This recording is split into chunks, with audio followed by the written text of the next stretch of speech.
솔직히 말씀드리면 우리는 대부분 부자가 되지 못할 가능성이 훨씬 큽니다. 이 말부터 시작해 볼게요. 조금 불편하죠? 하지만 이 불편함을 끝까지 같이 바라보면 그래도 나는 어떻게 살아야 덜 후회할까? 라는 꽤 괜찮은 질문에 도달하게 됩니다. 지금부터 드리는 이야기는 부자가 되는 비법이 아니라 돈과 인생, 그리고 나 자신과 잘 지내는 법에 대한 긴 대화입니다.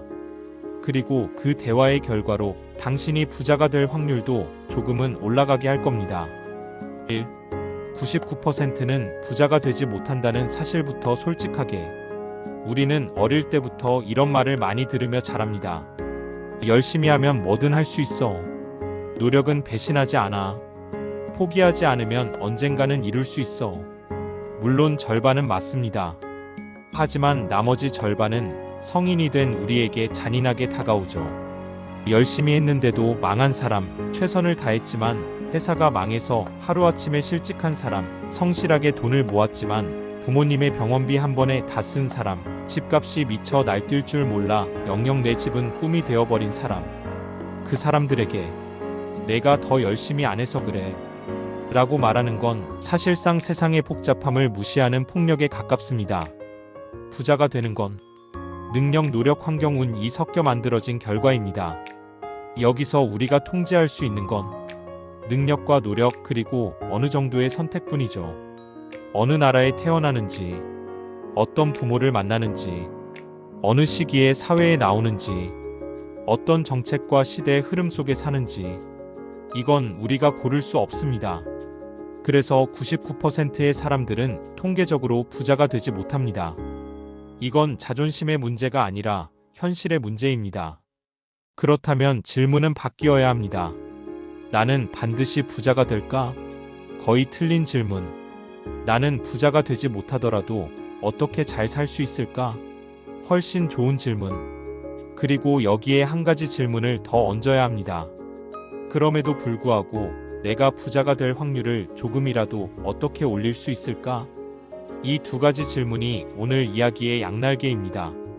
하나는 삶의 의미와 행복의 질문, 다른 하나는 현실적인 돈과 투자, 루틴에 대한 질문입니다. 2. 돈이 없으면 불행한가요? 행복과 돈의 어색한 관계. 돈이 없어서 힘든 건 분명한 사실입니다. 월세를 내야 하고, 대출 이자를 갚아야 하고, 카드값이 계속 떠오르면 가슴이 조여오죠. 그래서 우리는 묻습니다. 결국 돈이 없으면 불행한 거 아닌가요? 여기서 심리학과 행동경제학이 흥미로운 이야기를 들려줍니다. 돈은 불행을 줄이는 데에는 꽤 효과적이다. 하지만 돈이 많아졌다고 해서 자동으로 행복해지는 건 아니다.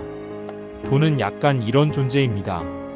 비 오는 날 쓰는 튼튼한 우산 같은 것, 겨울에 추위를 막아주는 두꺼운 외투 같은 것.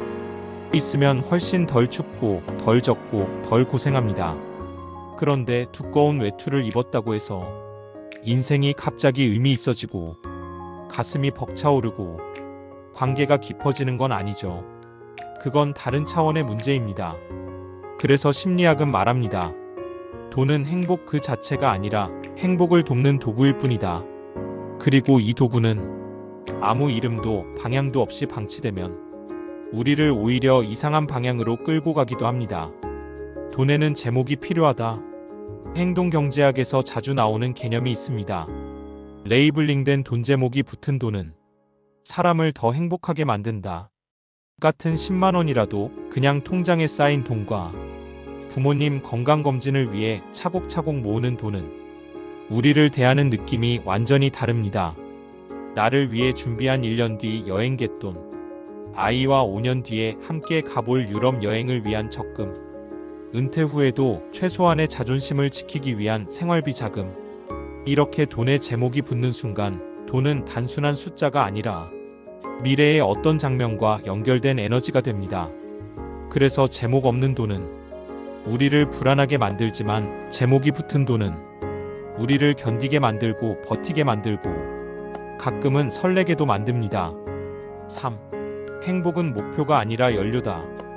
우리는 이렇게 말하곤 합니다. 왜 살아? 행복하려고. 하지만 실제로 삶을 오래 지켜본 많은 심리학자들은 조금 다른 답을 냅니다.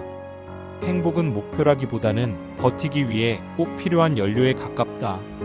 조금 이상하게 들릴 수 있습니다. 하지만 이렇게 생각해 보세요. 힘들고 지친 날 그래도 버티게 해준 건 거창한 인생의 궁극적 목표라기보다 오늘 퇴근 후에 먹을 따뜻한 국밥 한 그릇, 주말에 만나기로 한 친구와의 약속, 집에 들어가면 반겨주는 아이의 웃음, 그래도 난 아직 끝나지 않았어라는 작은 자존심. 이런 사소한 행복들이 삶을 견딜 수 있게 만들었습니다. 행복이란 고난을 없애는 마법이 아니라 고난을 버텨내는 체력에 가깝습니다. 그래서 부자가 되기 위한 여정에서도 행복은 끝에 도착하면 얻는 보상이 아니라 중간에 계속 넣어줘야 하는 기름입니다. 행복이 바닥난 채로 버티는 투자, 행복을 다 태워버리고 쥐어짜는 재테크, 나 자신을 미워하면서 억지로 이어가는 루틴, 이런 것들은 결국 중간에 엔진이 나가버립니다. 진짜 부자들은 돈만 많은 사람이 아니라 버티는 힘을 유지하기 위해 자기 행복을 관리할 줄 아는 사람들입니다. 그래서 아이러니하게도 행복을 잘 챙기는 사람이 부자가 될 확률도 더 높습니다. 행복이 있어야 버텨야 할 순간들을 버티니까요. 4. 절망과 무망노년의 슬픔이 알려주는 것들. 우리는 흔히 가난과 외로움 때문에 노인들이 극단적인 선택을 한다고 생각합니다. 물론 경제적 어려움은 큰 요인입니다. 하지만 노년 심리 연구를 깊이 들여다보면 조금 다른 단어가 등장합니다. 바로 절망이 아니라 무망입니다. 절망은 있던 희망이 꺾인 상태입니다. 그래서 다시 희망을 만들면 어느 정도 회복이 가능합니다. 하지만 무망은 애초에 희망이라는 상상 자체가 사라진 상태입니다. 뭘 바라야 할지도 모르겠는 상태죠. 많은 한국의 노년층은 지구상에서 가장 성실하게 살았습니다. 전쟁, 가난, 산업화, IMF, 자녀 교육, 노부모 봉양까지. 그런데 정작 자신의 인생에는 이 문장을 한 번도 진지하게 물어볼 시간이 없었습니다. 나는 무엇을 좋아하지? 나는 무엇을 기대하고 살아가고 싶지? 대신 이렇게만 살아온 겁니다. 우리 애들만큼은 고생하지 않았으면 좋겠다. 우리 집안만은 망하지 않았으면 좋겠다. 너무 고귀한 마음이지만 일어나면 안 되는 일을 막기 위해서만 평생을 쓰다 보면 정작 일어나면 좋을 일을 상상하는 능력이 말라갑니다. 그래서 70, 80, 90이 되었을 때 경제적으로 크게 부족하지 않은데도 갑자기 이제 나는 왜 살아야 하지? 공허하게 느껴지는 겁니다. 이건 우리에게 중요한 교훈을 줍니다. 돈을 벌기 위해 희생하는 지금 이 시간 속에서 나는 무엇을 좋아하는 사람으로 조금씩이라도 살아가고 있는가?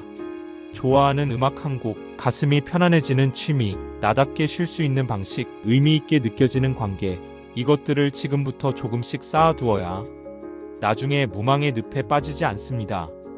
돈은 노후를 버티게 하는 외적 자원이라면 내가 좋아하는 것들, 기대하는 것들, 취향과 소망들은 노후를 버티게 하는 내적 자원입니다.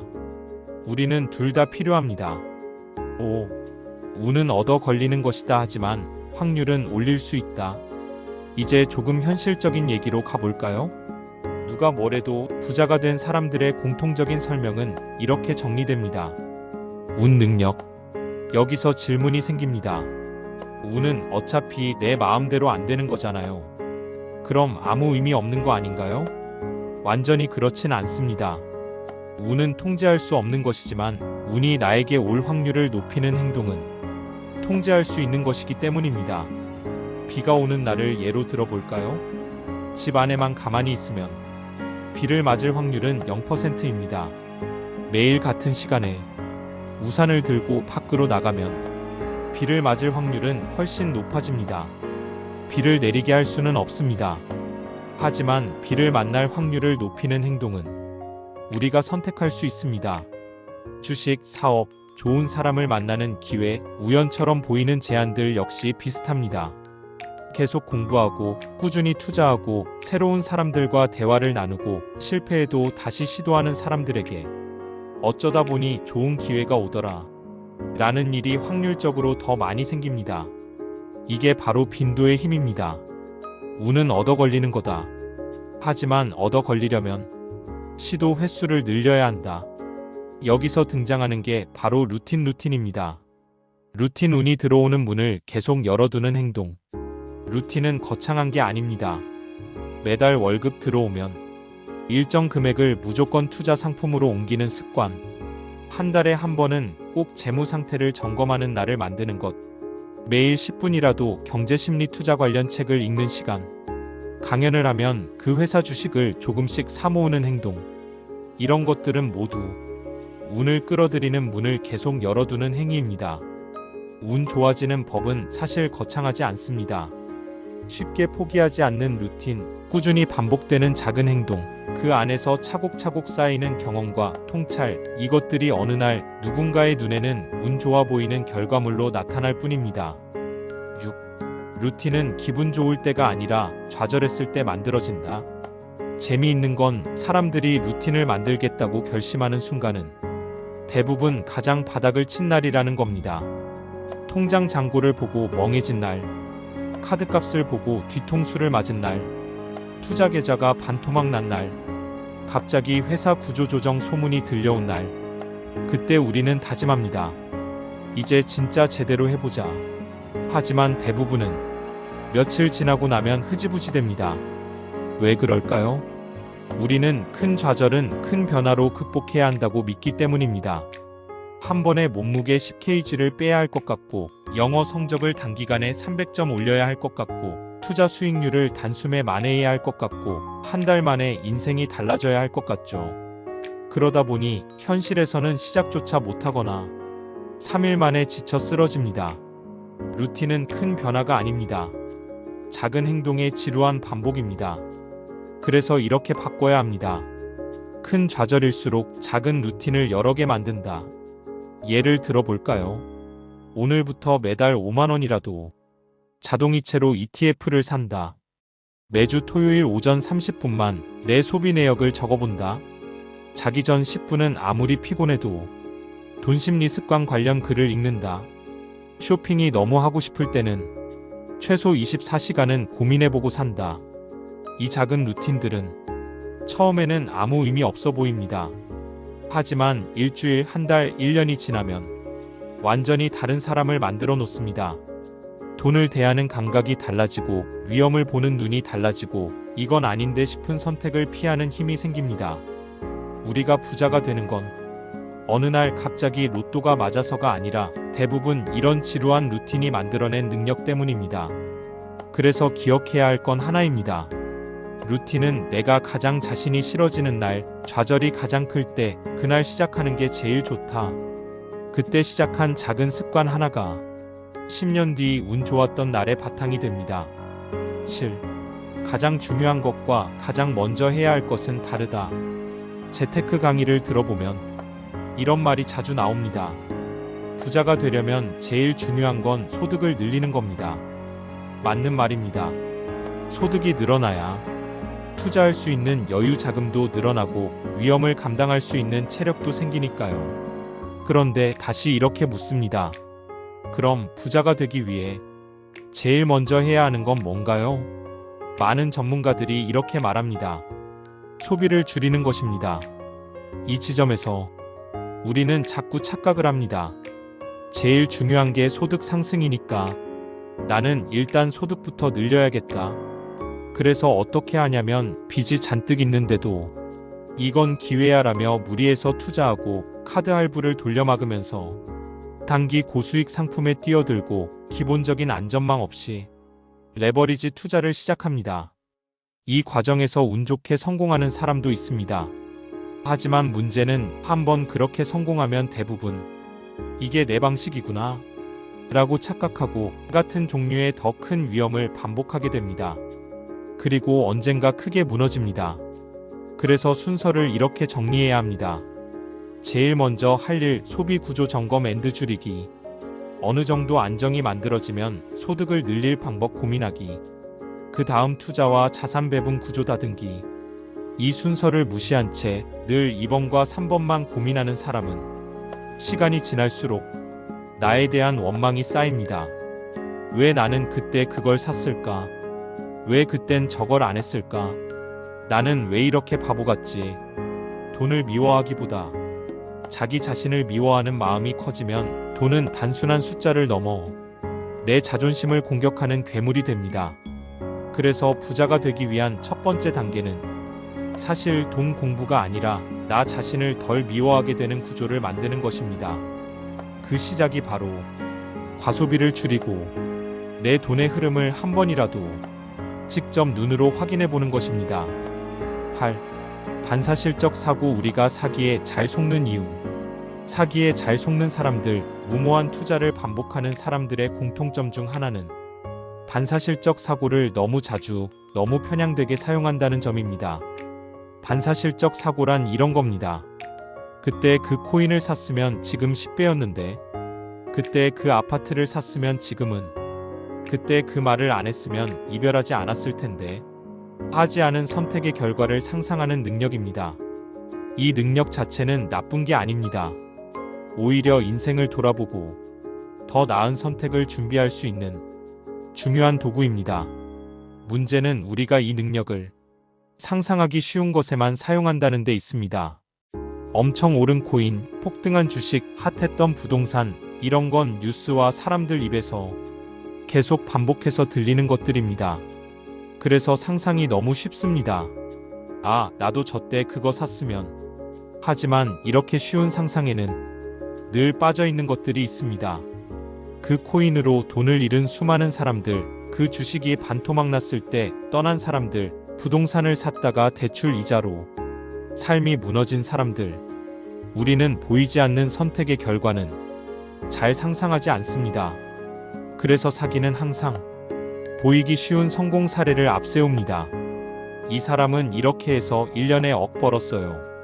이렇게 하면 월마다 퍼센트 수익이 나왔습니다. 그리고 우리의 반사실적 사고를 자극하죠. 당신도 그때 그 사람처럼 선택만 하면 됩니다. 여기서 필요한 건 다른 종류의 반사실적 사고입니다. 만약 내가 이 상품에 돈을 넣었는데 정말 최악의 상황이 온다면 내 삶은 어디까지 무너질까? 집세는 낼 수 있을까? 가족 관계는 버틸 수 있을까? 직장을 그만둬야 하는 상황이 올까? 내 자존감은 어디까지 깨질까? 이 상상까지 해봐야 우리는 비로소 조금 더 온전한 판단을 할 수 있습니다. 그래서 중요한 건 나와 비슷한 사람들만 만나며 같은 이야기만 반복하지 않는 것. 내 사고의 폭을 넓혀줄 사람, 나와 다른 방식으로 돈을 쓰고 모으고 투자하고 다른 기준으로 삶을 바라보는 사람을 만나는 것입니다. 그래야만 다양한 만약의 가능성들을 머릿속에서 조합해 볼 수 있습니다. 9. 질투 말고 부러움을 연료로 써라. 우리는 누군가를 보며 자주 말합니다. 와, 부럽다. 그런데 이 감정에는 두 가지 종류가 섞여 있습니다. 질투. 제가 저걸 잃었으면 좋겠다. 왜 쟤만 가지고 있어? 건강한 부러움. 나도 언젠가 저런 모습이면 좋겠다. 어떻게 해야 나도 저렇게 될 수 있을까? 질투는 에너지를 갉아먹습니다. 하지만 부러움은 의외로 굉장히 적극적인 용기입니다. 나는 저걸 좋아한다. 나는 저런 삶을 욕심낸다. 라고 스스로 인정하는 순간 우리는 비로소 구체적인 질문을 던지게 됩니다. 저 사람은 어떻게 저기까지 갔을까? 지금 내가 할 수 있는 건 뭘까? 나에게 부족한 건 무엇일까?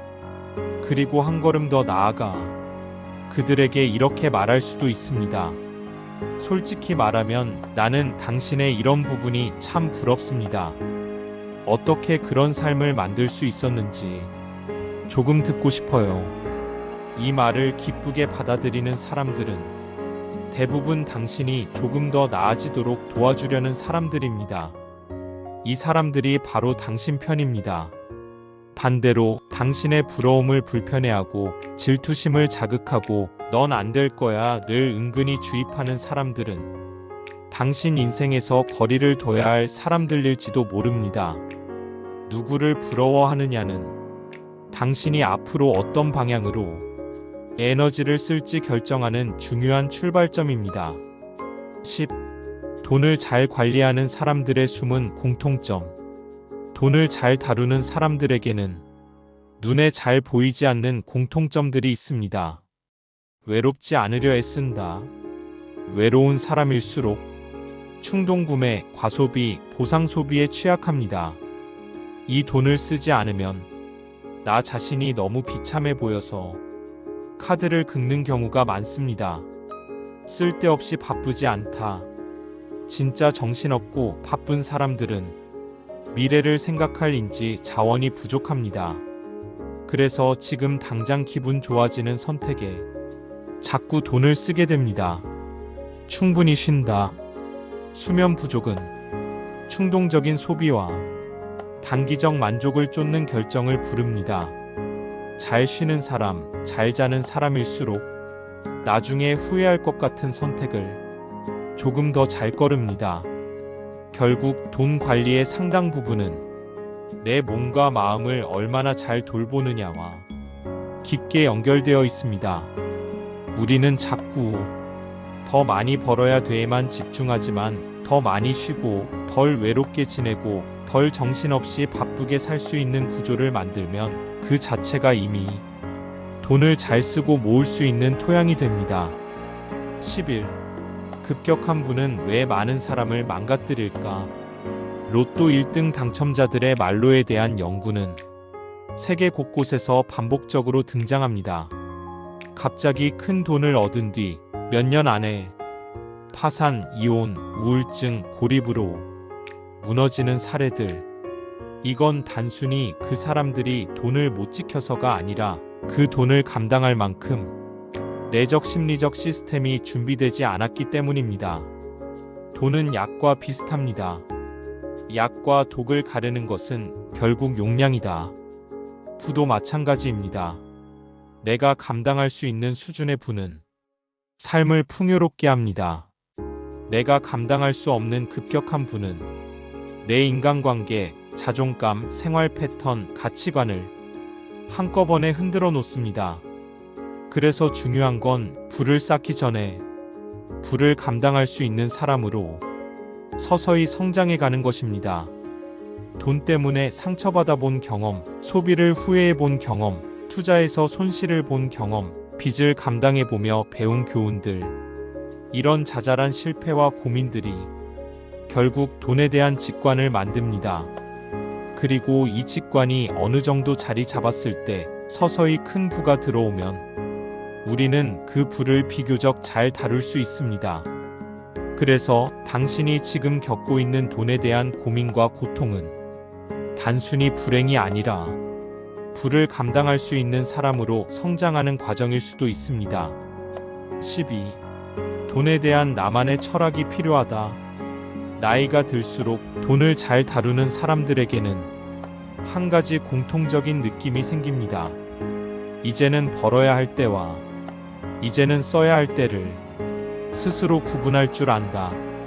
이건 사도 후회하겠다. 이건 안 사면 나중에 더 후회할 것 같다. 여기엔 돈을 써야 한다. 저건 돈이 있어도 굳이 안 해도 된다. 이런 판단들이 점점 정확해지는 사람들. 이 사람들은 어떤 교과서적인 기준으로 움직이는 게 아닙니다. 오랜 시간 동안 잘못 써보고, 당해보고, 잃어보고, 후회해보고, 그렇게 겪은 수많은 파편적 경험들을 천천히 정리해 나만의 돈 철학으로 만든 사람들입니다. 그래서 우리는 부자가 되는 것만 목표로 삼을 게 아니라 나는 어떤 철학으로 돈을 바라보는 사람이고 싶은가? 이 질문을 던질 필요가 있습니다. 돈을 쓸 때는 어떤 우선순위를 지키고 싶은지, 돈을 모을 때 무엇을 희생하고 무엇은 지키고 싶은지, 돈을 벌기 위해 어디까지는 해도 되지만 어디부터는 하지 않겠다고 정할 것인지, 이 기준이 없이 돈만 많이 벌고 싶다라고 생각하면 돈은 우리를 도와주는 수단이 아니라 우리를 끌고 다니는 주인이 되어버립니다. 13. 돈과 잘 지내기 스트레스를 에너지로 바꾸는 법. 돈은 일종의 스트레스입니다. 돈이 모자라서 받는 스트레스, 돈이 너무 많이 들어와서 생기는 스트레스, 돈 때문에 끊임없이 비교하게 되는 스트레스. 우리는 스트레스라고 하면 전부 나쁜 것으로 생각하지만 심리학은 스트레스를 두 가지로 나눕니다. 나쁜 스트레스, 디스트레스. 방향 없이 나를 갉아먹는 불안과 압박. 좋은 스트레스, EUSTRESS.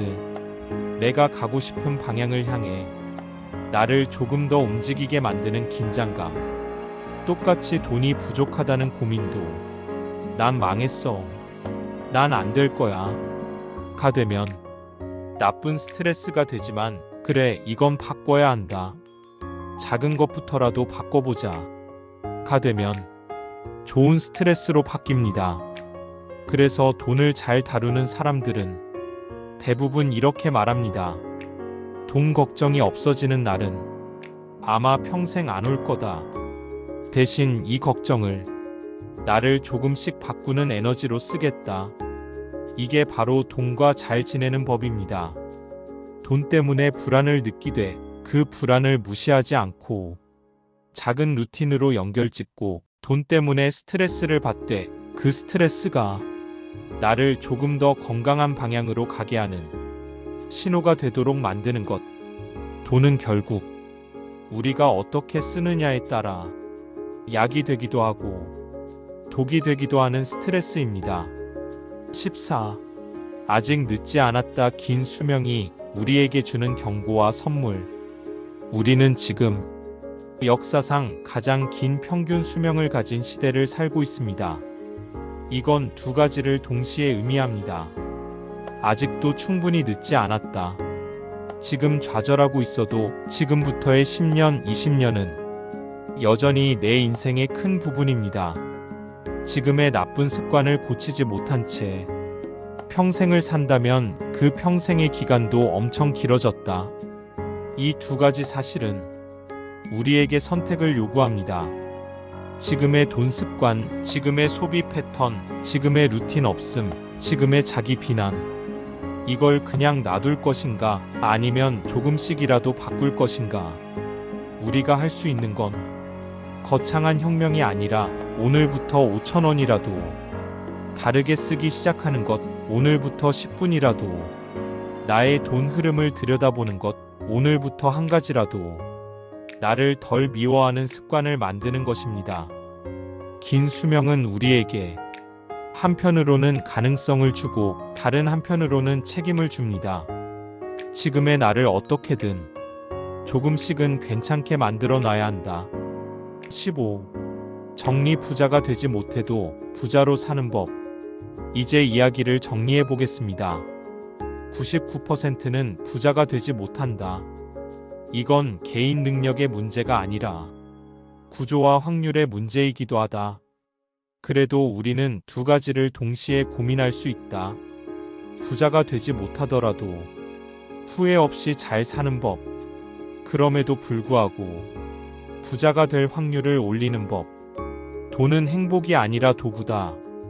돈에 제목을 붙일 때 비로소 행복을 돕는 자원이 된다. 행복은 목표가 아니라 연료다. 부자가 되기 위한 여정에서 행복을 끝에 두지 말고 중간중간 넣어줘야 한다. 절망보다 무서운 건 무망이다.